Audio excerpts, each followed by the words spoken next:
আসসালামু আলাইকুম, আমি ফারহানা খৈরাম সিলেট থেকে। কাছে কিংবা দূরে, দেশ এবং দেশের বাহিরে যে যেখান থেকে আমার ভিডিওটা দেখারা, আশা করি সবাই ভালো আছেন এবং সুস্থ আছেন।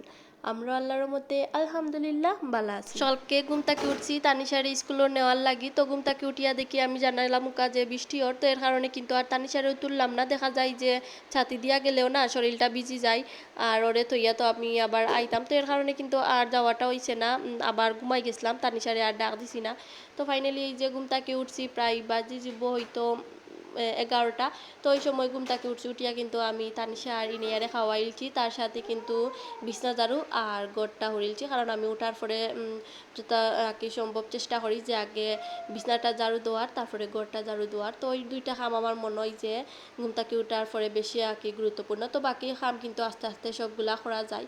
তো ওইখানের মাঝে আমি এখন আগের দিন রাতকে আনছিলা হইলো চা পাতা, তারপরে চিনি। তো চিনিটা আমি ডালি দিছি, আর এখানের মাঝে আমি চা পাতাটাও ডালি দিমু। তো ওইগুলা ডালিয়া আমি ওই যে ব্যাগটা আছে, তো ওই ব্যাগটা রাখি দিমু আমি, কারণ ওই ব্যাগগুলাও না খুব খামো লাগে। দেখা যায় যদি এমনি রাখি তাইলে তানিশা বা ইনিয়া নিয়া তারার খামো লাগি যায়। আর ইনিয়া কিন্তু সকাল থেকে উঠার পর থেকেও খুব বেশি কাম করে, দেখা যায় যে রান্নাঘরের বাটি বুটি সব নিয়া বিছনার উপরে নিয়া খেলার গিয়া খেলানি পর্যন্ত ঠিক আছে। তো দেখা যাইব কোনো সময় খেলাইব জানালা মুখা যে কোনো জিনিস ফালাই দিব, তো একটা ওর অভ্যাসও জানালা মুখা কোনো কিছু না ফালাইলে ওর ভালো লাগে না। তো এর লাগে একটু রিক্সের মাঝে তাকে দেখা যায় কিছু নিলে বিছানার উপরে জানালাটা যদি খোলা থাকে তাহলে সাথে সাথে আনিলাই, আর যদি আনতে দেয় না তাইলে কিন্তু জানালাটা আমি বন্ধ করিলাই। তো ওই যে এই ব্যাগটা আমি এখন একটা বয়ামর মাঝে রাখি দিয়ার, যাতে ওরা আর নিতে পারে না গিয়া। তো ওইখানে যে চাপাতি আমি ডালছিলাম, তারপরে চিনি ডালছিলাম, তো একটু ফোরছিল, তো ওইগুলো এখন আমি জারিয়া ফালাই দিমু, কারণ রান্নাঘরটা এখনও কিন্তু জারু দিস না, রান্নাঘরের খাম আছে এখনও। রোজা মাস যাওয়ার পর থেকে কিন্তু আর কফি আনানি হয়েছে না, কারণ রোজা মাসও যেহেতু কম ঘুমাইতে হয়, এর লাগে কিন্তু কফিটা ঠিক আছিল। তো দেখা যায় যদি কফি খাই তাইলে কিন্তু আমি চা খাওয়াটা বাদও দিলাই, কফিটা আমার খাইতে খুব বেশি ভালো লাগে। তো রোজা মাস যাওয়ার পরে আর আনাইছি না, কারণ কফি খাইলে কিন্তু আমার গ্যাসেও সমস্যা করে, তারপরে ঘুমটাও কম হয় এর লাগিয়া। তো যে সময় ইচ্ছা হয় আমি রেডিমেড যে প্যাকেটগুলো আছে ওইগুলো আনিয়া খাইলাই। তো ওইখানের মাঝে তানসার আব্বুরে কইছিলাম, তো তানসার আব্বু আনছেন এখানোর মাঝে কফি 4 প্যাকেট। তো আমি কিন্তু 1 প্যাকেট বানাই, আর তো 1 প্যাকেট বানাইছি, বানিয়ে দেখলাম যে পানির পরিমাণটা হয়তো বেশি হয়ে গেছে, এর লাগে কিন্তু একবারে পাতলা হয়ে গেছে। আর আমি পাতলা কিন্তু কফি খাইতে পারি না, আমার একটু করো হইতো আর কি তিতা তিতা লাগতো গিয়া, তো ওইটা খাইতে আমার বেশি ভালো লাগে। তো ওইটা আমার দেখলাম যে একটু বেশি মিঠা মিঠা লাগে গিয়া, তারপরে কিন্তু আমি আর পাতলা লাগে, তো তারপরে আর একটা প্যাকেট ডালছি, তো তারপরে কিন্তু ঠিক আছিল, খাইছি খুব বেশি ভালো লাগছিল গিয়া। তো এই যে এখন আমি কফিটা খাইলিমু, আর সাথে কিন্তু এই যে ব্রেড আছিল, তো আমি হালকা বাজিলিমু, আর পেটিসও আছিল। তো কফিটা খাওয়ার পরে কিন্তু আরও খাম রয়েছে গিয়া, বাসন উসন রয়েছে, তো ওইগুলা আবদরি করছি না। আর তাছাড়া তো রান্না বাড়া আছেও। তো তানিশার আব্বু গেছেন হইল দাঁতর ডাক্তারও, দাঁত পালানিত আর দাঁতও কেপ লাগানিত, কারণ তার একটা দাঁত খুব বেশি সমস্যা করে, কয়দিন ধরে বেদনায় আর কি ঘুমাইতে পারে না, ওই রকম একটা অবস্থা।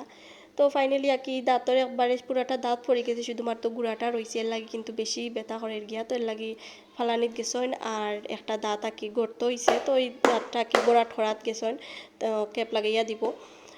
আর এই যে এখানের মাঝে আমি কিন্তু খাওয়াতে আসলাম, আর দেখকা একবার কিন্তু আমি সব কিছু গুছাইয়া রাখছি, তো এই যে আবার এখানোর মাঝে ইনায়ায় আস্তে আস্তে সব কিছু ফালাইছে।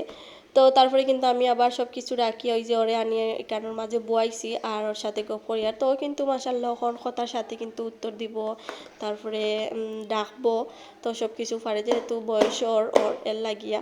তো এই যে আমি কিন্তু মাতাইয়ার এর লাগিয়া দৌড় দিয়া কি উঠিয়া গেছেন গিয়া, আবার আমার খান্দা তাইরা, তারপরে জানালা মুখা জানালা বাইয়া কিন্তু গ্রিলর ফুড়ে উঠি যায়। তো এই যে দুষ্টামিগুলো করে, আর দেখতে পারা জানালাটা লাগাইল, তো জানালাটা লাগাই লইলো ওর কারণে ও কিছু যদি ফালাই দেই এর লাগিয়া। তো এখানের মাঝে আমি একটু গরুর মাংস মাখাইয়া রাখলাম, কারণ গরুর মাংস দিয়ে কিন্তু আমি চানা ডালটা খাইতে আমার খুব বেশি ভালো লাগে কি, তো খাবো হইছে না, এর লাগিয়ে আজকে চিন্তা করলাম যে চানা ডাল দিয়ে গরুর মাংসটা খাই। তো যেহেতু এই মাত্র আনাইছি, তানিশার আব্বুয়ে আওয়ার সময় নিয়ে আইসন চানা ডালটা, তো যেহেতু আগে ভিজাইতে হয় এর লাগে আমি কিন্তু গরম পানি করছি। তো গরম পানি করিয়া আমি চানার ডালটা আধা ঘন্টার কম ভিজাইলেও কিন্তু খুব সুন্দর ফুলি যায় গিয়া চানার ডালটা, আর বেশ সময় ভিজানি লাগে না। তো এই যে আমি এখন গুড়িয়া রাখি দিব যাতে ফুলি যায় চানার ডালটা। আর কিন্তু এটা কিন্তু একটা টিপসও কইতে পারেন, কারণ দেখা যায় আমরা সবসময় কিন্তু সব কাম করতে আরকি ভুলে যাই। তো সময় মতো একটা কথা মনে হয়। তো এইরকমই কিন্তু ডাইল ভিজাইতে কিন্তু আমি বিশেষ করে ভুলি।